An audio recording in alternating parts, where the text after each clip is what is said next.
Sam, there's been a few changes on the ARIA charts, or there's going to be a few changes on the ARIA charts. Over the last couple of years, we've talked about many times about how the ARIA charts are a bit of a mess. Shit show. Australian songs Don't stand a chance. don't stand a chance. They get knocked out by obviously huge international acts, but also songs that are decades old even, that have just been on the charts forever. Well, Mr. Brightside's been on it since it came out. Pretty much, yes. For context, Morgan Wallen's new album, 37 songs on it. Yep. All in the top 50? All in the top 50. No Australian band has had a number one song on the Australian ARIA charts since, I think, 2022. And I think that was Kid Laroi. Some more examples of that. So Vance Joy, Riptide, had 247 weeks total on the chart. Fleetwood Mac Dreams are currently on 167 straight weeks. As you mentioned, Mr. Brightside, 158 weeks straight out of a 253-week total on the top 50. Don't get me wrong, they're all great songs, but should they be in the top charts?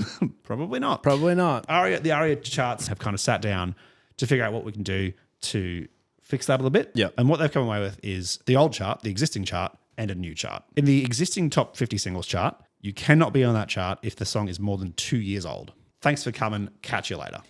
Out of here. Then there are the on replay charts. That is where songs that are older than that go if they would be in the top 50. Your Mr. Brightsides. Exactly. Your Riptides. Exactly. There is a provision for old songs that are 10 or more years old that become popular again because of like a viral meme or something like that. Yep. The label requests it. A song that would be in the top 30 can enter into the main top 50 singles chart for up to 10 weeks. Which I think is fair. Yeah, 10 weeks is fair because it often takes about 10 weeks for a meme to kind of do the arc. I think it's good. Yeah. It's a good start. Hopefully it means there's more Australian artists that are getting represented. It reminded me of something I saw Ben Lee talk about in a recent interview. He spoke about how Aussie artists essentially have to blow up overseas before their own country gets around them, and that there's a lacking foundation or support currently in the media landscape for the promotion of, I guess, cutting edge artists that don't fit the Triple J mold. It raised a really good point because he pointed out Eka Vandal having to go overseas before Australia gets around them. And then I had a little bit of a deep dive into some others that either you wouldn't know are Australian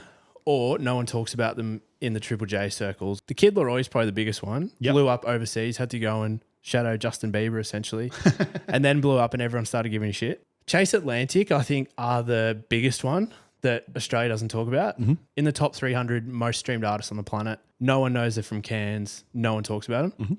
Parcels, way bigger overseas than they are in Australia. No one talks about them. They talk about them a little bit in Australia, but their impact overseas compared to here is astronomical. And then pretty much all of the heavy Australian bands don't waste their time in Australia. They head straight overseas because Europe gets around them a whole lot more than Australia does. Yeah. Sorry, hang on. We've forgotten two of the biggies. Airborne and Gyroscope, Sam. Well, exactly. Airborne particularly. Airborne particularly, yeah. These bands are so big overseas and they come back and they're playing the Tivoli. It's not really doing justice to the talent we have, but it begs the question, are we too small a market to support our own artists properly? We're a small market for how diverse we are. We have talented musicians that are in every genre that exists. Australians punch well above their weight in Everything. I'm trying to think of a particular genre that doesn't have a big name Australian artist. And I don't mean like the tiny micro genres. For a country that has that small a population across that big a space, across that many genres, everyone would have to be buying tickets to every show all the time to really make Australian artists keep going. It's interesting that you say like in every genre we have a heavy hitter because we really do. You think about, I was literally just rattling off a bunch of different genres. Whether it's DJs, we've got the likes of Cyril, Peking Duck, like Dom Dollar's got to be one of the biggest DJs getting around at the moment. Metal, we have arguably some of the best bands in the world. Pop, we've got the likes of Troye Sivan. Who's our big country? I mean, Keith Urban. Oh yeah, Keith. How did I forget Keith? Keith. We also just have strong small scenes where the scenes where they're fostering that talent and good stuff is rising to the top. It's just that scene only has so much space to grow in Australia. Some of the bands that are on the Glasto lineup, like Confidence Man, huge in the UK, enormous. And they'll play the music hall maybe. Yeah, they'll play the music hall. They're getting maybe 1,500 at most.